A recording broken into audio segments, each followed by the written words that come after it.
Gokuldas exports देखिए, ये stock पहली बार मैं जेम्स में लाया हूं और बहुत ही कॉमन नाम है। ऐसा नहीं है कि हमारे पैनल में दूसरे एनालिस्ट ने नहीं दिया, सबने दिया एक के बाद एक, और मैं अब लास्ट में दे रहा हूं। रीजन ये था कि मैं पहले मेरे क्राइटेरिया में नहीं आ रहा था, और वो था डेट्स। कंपनी के 2019-20 में डेट्स काफी अच्छे खासे थे, 450 करोड़ के लगभग था, और वहां से अब रिड्यूस करके 151 करोड़ पे ये स्टॉक ने अपने कंपनी ने डेट्स को कम किया। So that is one reason अब मैं इसको चूज कर रहा हूं, क्योंकि मेरा वो जो डेट इक्विटी रेशियो 0.30 के नीचे आए तो मैं ज्यादा मानता हूं। तो ये 0.20 का डेट इक्विटी रेशियो है, और कंपनी देखिए बहुत पुरानी कंपनी है और इंडिया की one of the biggest garment exporters है, बिगेस्ट ही होगी in fact, one of the biggest बोल के मैं सेफर साइड पे आ रहा हूं।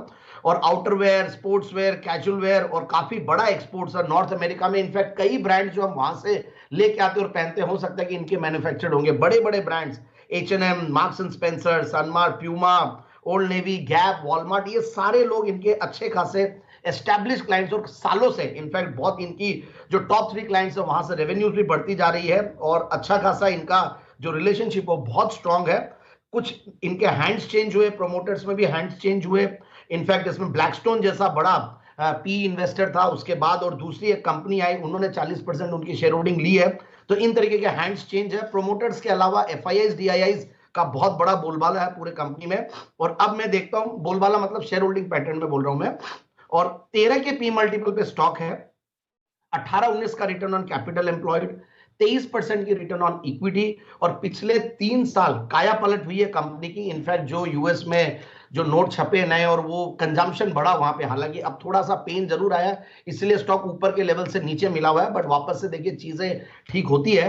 तो इस टाइम पे कंपनी ने 57% की प्रॉफिट की कैगर दिखाई है, सेल्स की 15-16% के लगभग। और मैं देख रहा था, अगर प्रॉफिट्स को देखें तो सितंबर 2021 में 29 करोड़ का पैट था, उसके सामने सितंबर 2022 में 46 करोड़ का पैट, और पिछले 5 क्वार्टर ड्रीम क्वार्टर्स गए हैं कंपनी के।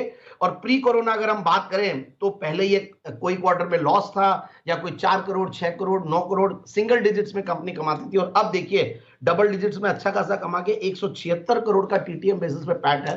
हो सकता है आने वाले क्वार्टर्स में कम हो, बट फिर भी मैं यही बोलूंगा कि इतना ऊपर से जब करेक्शन आ जाता है स्टॉक में तो बहुत ही अट्रैक्टिव है। जैसा कि मैंने कहा, मार्च 2020 में 442 करोड़ का डेट्स था, उसके सामने 151 करोड़ का ही डेट्स रह गया है। कंपनी ने अपनी एफिशिएंसीज को और बढ़ाया है, इवन डेटर डेज को भी कम किया है।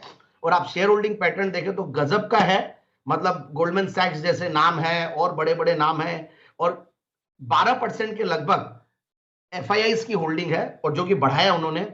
DIIs ने भी कंटिन्यूअसली बढ़ाया है, और उनकी भी 26% के लगभग होल्डिंग है। All the big names in DIIs are there, और पब्लिक शेयर होल्डिंग में भी कुछ बढ़िया नाम है, इवन ICICI सिक्योरिटीज जैसे 2.5% के लगभग होल्ड करते हैं। So overall very impressed with the company, और मुझे लगता है कि आने वाले सालों में ये बहुत बढ़िया करेगी। 1980 के लगभग से कार्यरत कंपनी, बेहतरीन परफॉर्मेंस कंटिन्यूअसली देते हुए 520 का ऊपर हाइज दिखाया हुआ है, उसके सामने काफी नीचे आके अब 380-85 के लगभग है। मैं यही कहूंगा कि 410 का पहला टारगेट और 430 का दूसरा टारगेट के लिए इस कंपनी को लेना चाहिए।